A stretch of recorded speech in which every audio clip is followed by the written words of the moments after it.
This is cinnamon basil, and let's talk about trimming basil. And also, because of the heat wave, it's going to seed.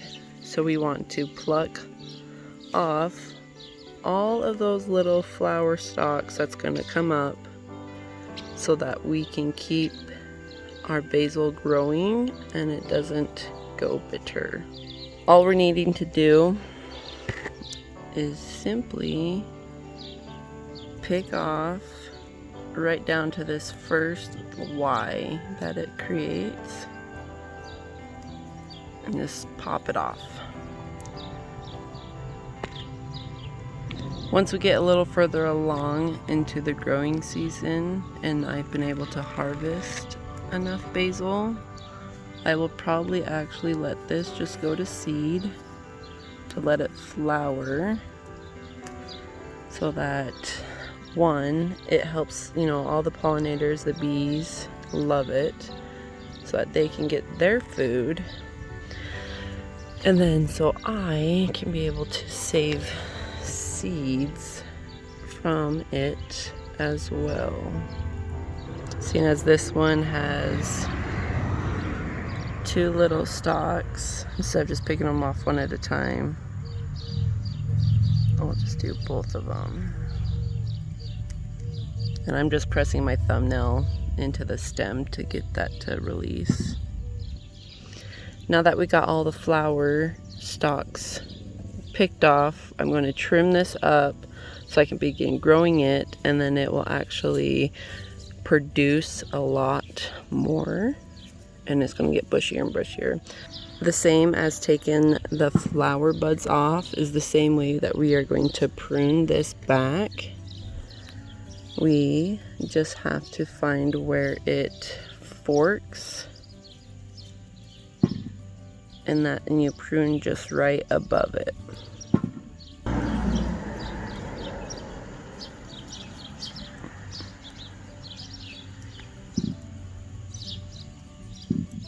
Right there.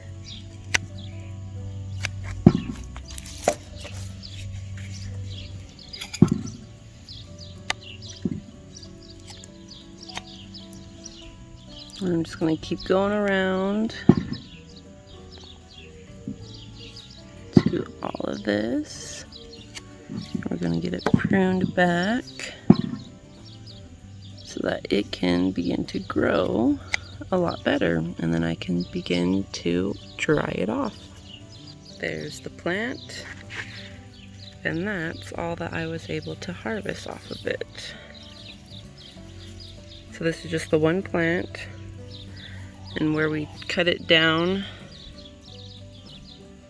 to the Y of where 2 more leaves sprout out at like the armpits, you just cut right above it. And these guys will begin to grow and get nice and big, and we're just going to continue to be able to harvest it and dry it, or else use it fresh throughout the summer. I have 3 different types of basils this year. I've got the cinnamon basil, I've got this lemon basil, and then I have a mammoth basil. So the leaves are just going to be much larger than your typical grocery store Geneva sweet basil, or Italian. It's another one they call. I have this plant of it, and then I also have a smaller plant of the same mammoth basil. So I'm just gonna trim these up to help them produce better and take off all flower stalk.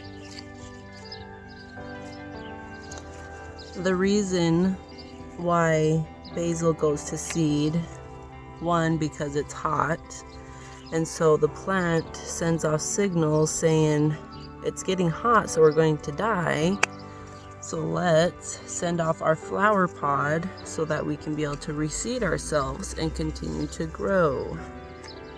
And this really does smell lemony, and it is fantastic. It kind of almost smells like the Pledge lemon, so it just smells really, really clean. It's just, oh man, I wish you could smell this right now. And now we got this one pruned as well. We've got all of this to dry, and I'm just gonna put all 3 varieties of basil in the same container that once it's all dried. And I think that's just gonna be a really nice, yummy mix. With this mammoth basil, the stalks are a lot thicker, the stems I should say. I'll get one cut and then I can show you a lot better. They really are just like massive compared to the other ones. The thickness of this mammoth stem compared to the lemon basil stem, a big difference. And they were planted the exact same day. It's just, that's some awesome basil. Oh, I hear caprese salads calling my name. And if you have any damaged leaves, also go ahead and get rid of those, because they're not doing you any good. Alright, so even this early in the growing season, we still have, you know, like probably 3 cups fresh basil. And we're just going to continue to reap the reward throughout the season.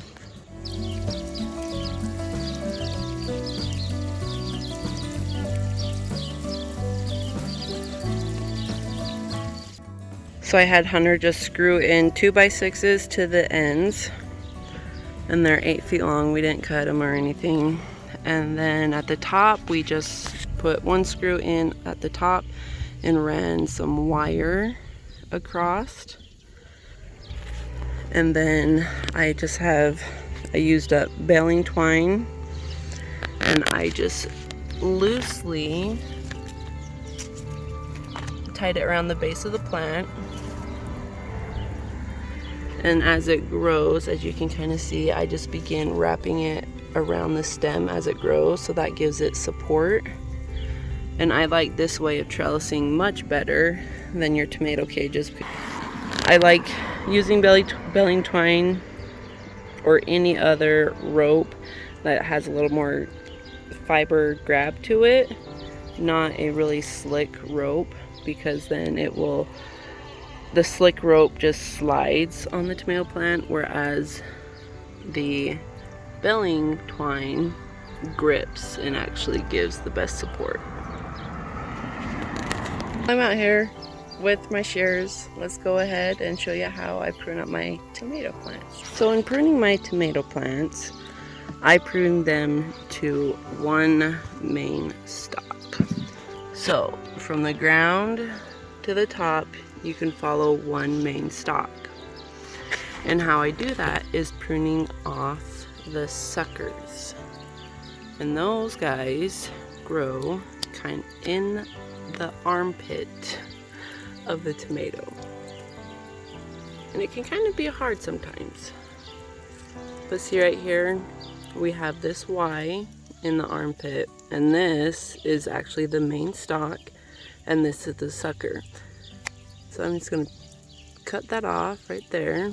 If they're small enough, I'll just clip it with my thumbnail.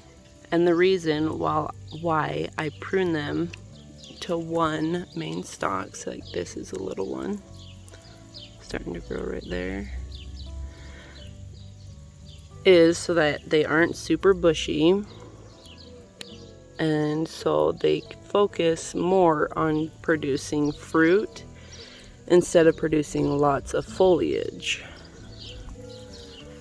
And I don't know about you, but I would rather grow more tomatoes than vines.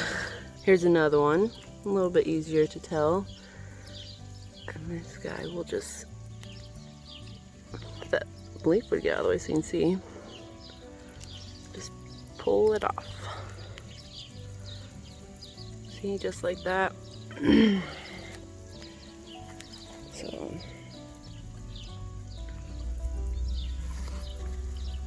And I just check my plants quite often in doing so, making sure no suckers get away from me. But you just want to be careful that you don't top it off, because then that would stop its growing. But then it would probably produce a sucker that you could let grow. See, like that one is going to be the main stalk, so I don't want to clip that. There's a good one.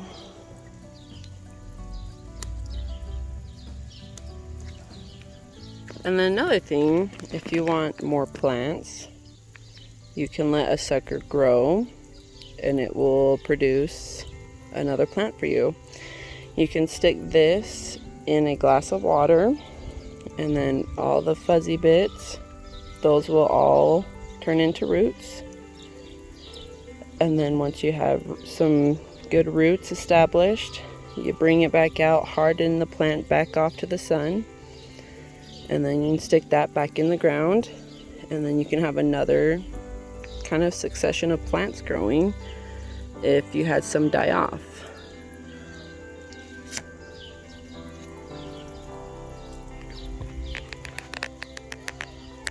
See, I like getting them when they're just itty bitty starting to grow. They are the easiest to pull off and don't cause any damage to the plant. See, and then this guy, so this is a really good example of keeping on top of pruning, because these suckers grow really fast and will just take off. So this one is the main stalk, but the sucker grew and will start a whole nother section of growing. But because I want to keep it to one single plant, I will prune that off. And if I needed it, which I don't, this one would be a really excellent one to put that in water to let it keep growing.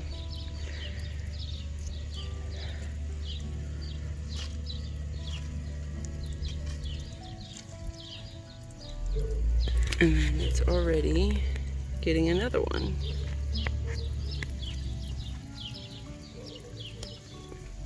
With some of my plants, I am letting some suckers grow because either they died or I am just wanting more of the variety. So this one is a lemon boy, and I am just going to let that sucker grow till it's a little bit bigger before I pick it.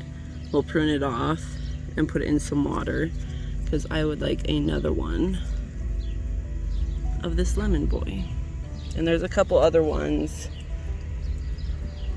that I'm letting some suckers grow. This is my green zebra.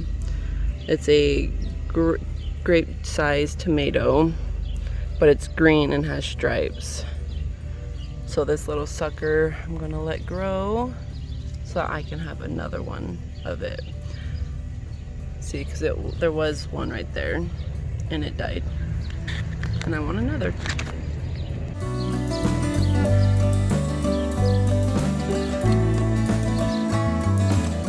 The other reason why I like to prune up my tomatoes to one single stalk is so that they're not getting bushy, and it allows for more airflow to get through so that we don't get powdery mildew, blight, and other fungals or diseases that will just kill off your plant. As it grows, I clip off the bottom branches so that you don't have any branches touching the ground to catch any diseases so they don't spread. And then I continue to prune it once this first set of fruit ripens fully and I pick it all, then I will clip it all the way up to it to just help keep with airflow.